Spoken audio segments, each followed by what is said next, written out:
May we please show by raise of hand how many of us here are required to report to either work or school during the stipulated 8 to 5? Okay. How many of us actually enjoy 8 to 5 and believe they're productive during that time? The number has gone down. But don't be ashamed. There are many of us out there. I surveyed 1,000 people in Zimbabwe. And out of those 1,000, only 36% enjoyed 8 to 5 and believed they're actually productive. As for the other 64%, more than 480 did not enjoy 8 to 5 and believed they're productive outside that stipulated time. Well, the other 16 were not productive and didn't really care. I guess they're those that go for the money or forced to go to school. But now that that is out of the way, I would want us to move the discussion a little bit deeper. I stand before you today to talk about something that is very close to my heart.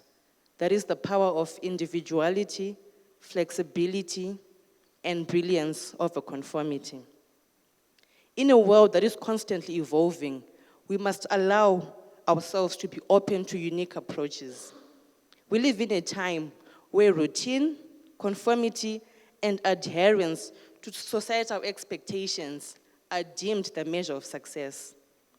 And many of us from a very young age are required to conform. I, for example, have got a very brilliant uncle who, for all the right reasons, tried to force me to play chess. Like many people, he believes that chess is a very intelligent game, and only people with high IQ can play it. For that reason, he tried so hard for me to be amongst the elite, but I hated every second of it. And to this day, to his disappointment, I still can't play it. But that disappointment, however, got diluted by other accomplishments along the way.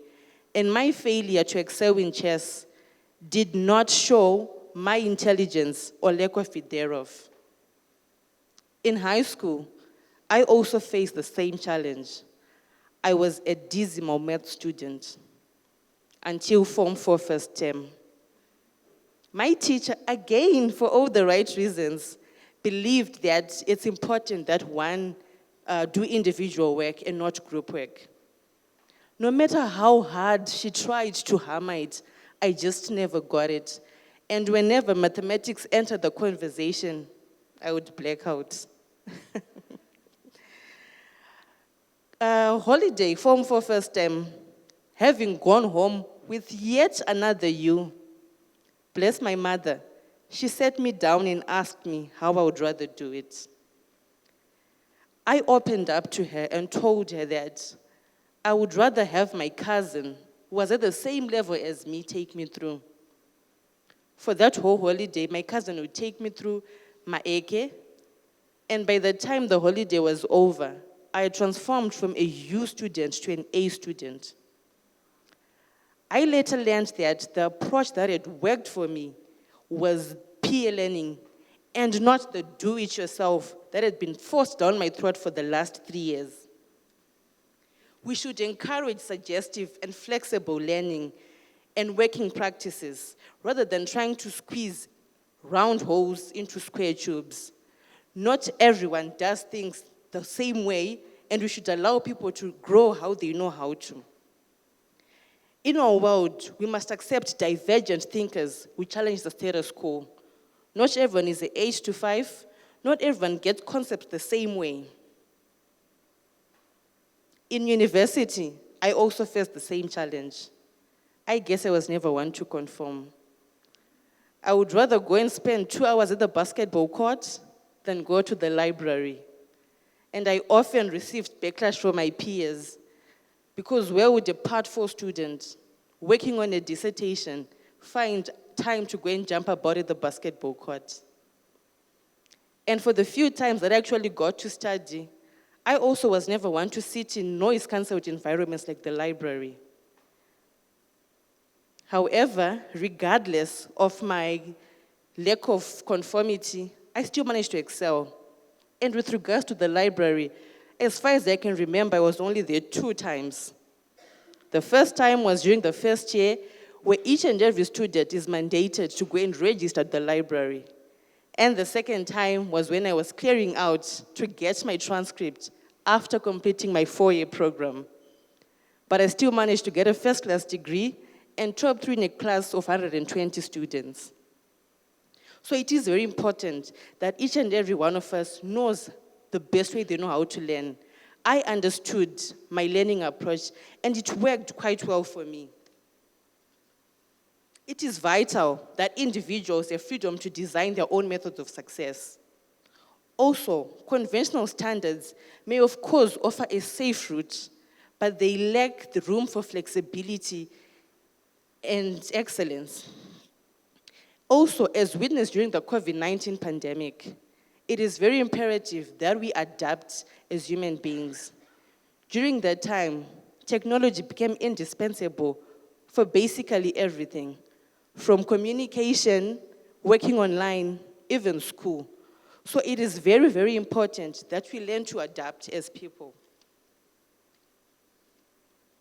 As a nation, we have long prided ourselves in our diverse culture, traditions, and our rich history.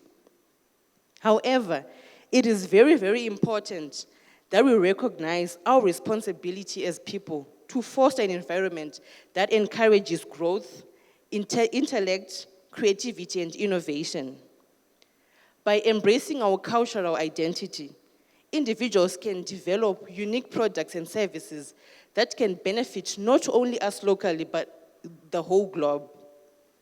Isn't it funny how we've got a number of local languages, Ndebele, Shona, Karanga, Tonga, and even if one is fluent in these languages, at the first A in English, that person becomes a meme.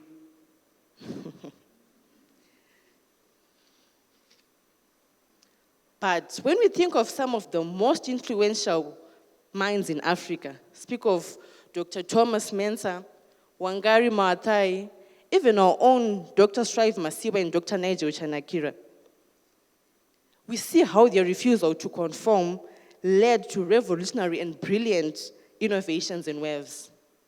I tell you, it would have been so much easier had they decided to conform. But they dared to defy the norms, unleashing betterment for humanity.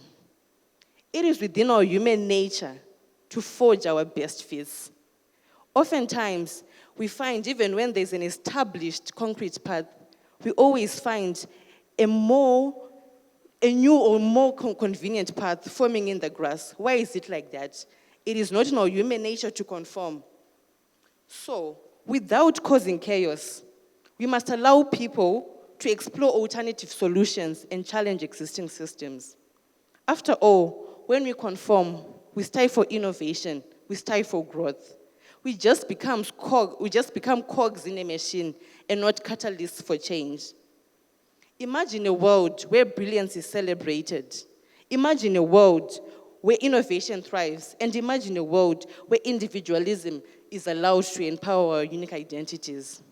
It is within our reach, but all it takes is a shift in mindset. All it takes is us accepting that indeed individualism allows us to go forward. Let us allow flexibility, brilliance, and individuality over conformity. Thank you.